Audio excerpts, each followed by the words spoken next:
بسم الله الرحمن الرحيم.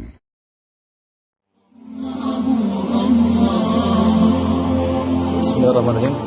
Assalamualaikum warahmatullahi wabarakatuh.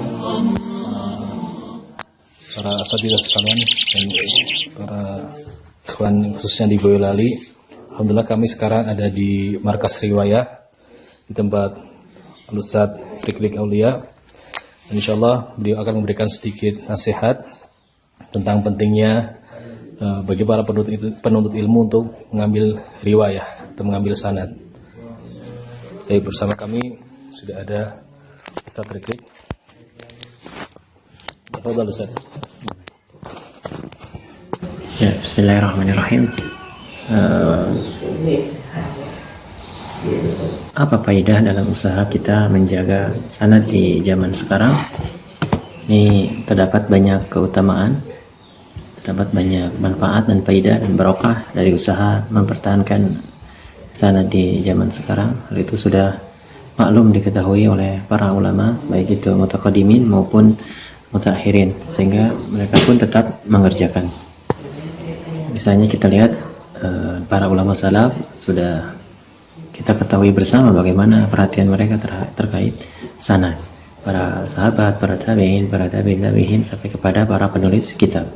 Itu disebut ulama mutaakhirin.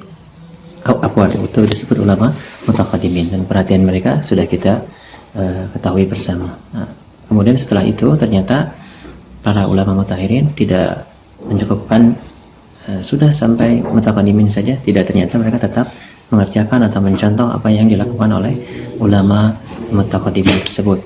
Sampai-sampai kita bisa baca dalam biografi mereka.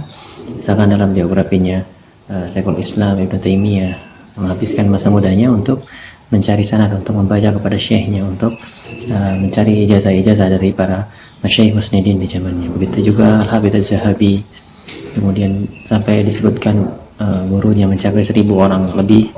Kemudian Al-Hafidz Ibnu Hajar, masmu'atnya sangat banyak.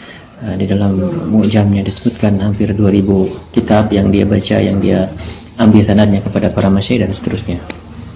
Juga sampai terus begitu sampai kepada para imam, misalkan Syekh Muhammad bin Abdul Wahhab, beliau juga mencari rihlah, mencari sanad-sanad ke berbagai negeri. Kemudian juga Imam Syaukani yang memiliki sahabat yang isinya kumpulan sanad-sanad beliau dari para guru-gurunya, dan seterusnya sampai kepada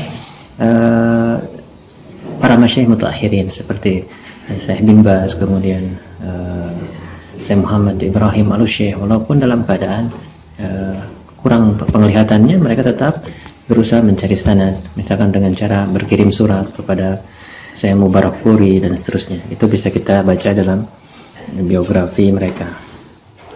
Ini artinya bahwa para ulama ini tidak melupakan dan tidak meninggalkan usaha-usaha yang dilakukan oleh salaf terdahulu. Mereka mengetahui faidah dari yang terdapat dalam usaha tersebut. Lalu kemudian menjadi pertanyaan, apa faidahnya?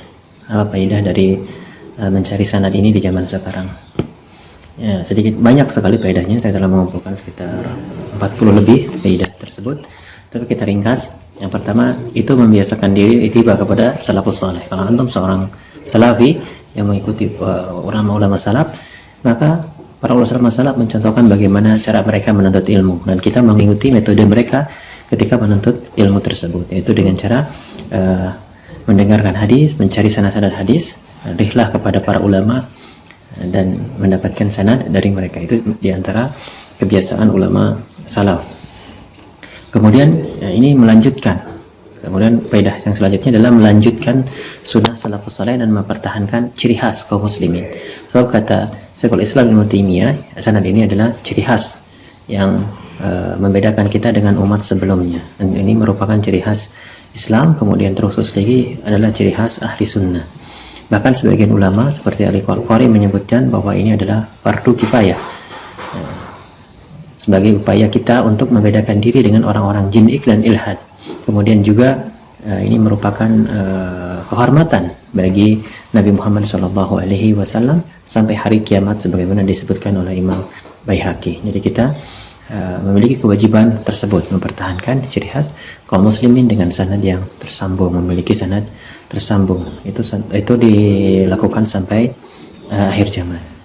Kemudian juga di antara faedahnya adalah melatih para pelajar, penuntut ilmu dalam usaha mencari sanad yang ahli ini dengan sifat-sifat yang diperlukan dalam menuntut ilmu, seperti semangat yang tinggi karena rihlah mencari sanad dan seterusnya. Ini memerlukan semangat yang tinggi, kemudian memerlukan kesabaran, memerlukan akhlak dan adab yang mulia, dan juga sikap insaf dan lain sebagainya yang sangat diperlukan dalam usaha mendidik atau melatih para pelajar, para penuntut ilmu ketika dalam usaha mendapatkan sanad tersebut. Inilah yang sering dilupakan oleh para penuntut ilmu, sehingga ketika zaman dahulu ketika ada orang yang berusaha membatalkan rihlah, para ulama Syafi'iyah menolak, karena ini rihlah ini sangat penting di sisi mereka, yaitu untuk mendidik para pelajar tersebut. Kemudian di antara faedah yang lainnya adalah mendapatkan barokah dari sanad tersebut, berupa di antaranya barokah itu berupa doa-doa Rasulullah, kebaikan dari Rasulullah SAW. Rasulullah mengatakan dalam beberapa hadis, barang siapa yang mendengar hadis, barang siapa kemudian menghafalnya atau menjaganya, kemudian dia sampaikan, maka Allah akan mencerahkan wajahnya, atau Allah akan memberinya rahmat. Dalam hadis lain memberinya rahmat, atau dalam hadis lain akan dinaungi oleh para malaikat, atau akan termasuk dalam jihad dalam, dan seterusnya. Banyak sekali barokah dari perbuatan ini. Kemudian juga banyaknya salawat di dalam majelis-majelis pembacaan bacaan hadis ini, banyaknya salawat kepada beliau Sallallahu Alaihi Wasallam. Kita juga mengetahui bagaimana keutamaan salawat itu dalam hadis-hadis.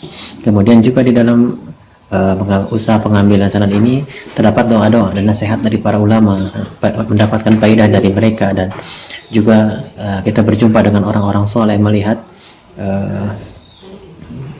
keadaan mereka atau pengalaman hidup mereka dan seterusnya. Inilah yang disebut barokah ketika kita mendapatkan sanad tersebut.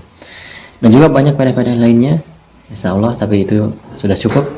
Bahkan sebagian ulama mengatakan bahwa seandainya faedah dari mengambil sanad hadis dan kitab-kitab ini hanyalah dengan banyaknya salawat kepada Nabi Sallallahu Alaihi Wasallam, itu sudah cukup bahwa ini sangat berfaedah. Apalagi ini faedahnya sangat banyak. Jadi mudah-mudahan ini bisa terus dipertahankan oleh kaum muslimin, karena ini adalah fardu kifayah sebagaimana disebutkan oleh para ulama, sehingga tetap terjaga ketersambungannya sampai hari kiamat.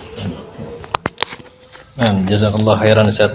Semoga antum semua, para ikhwani Boyolali khususnya, bisa hadir atau ziarah ke markas riwayah, mengambil langsung ilmu kepada beliau.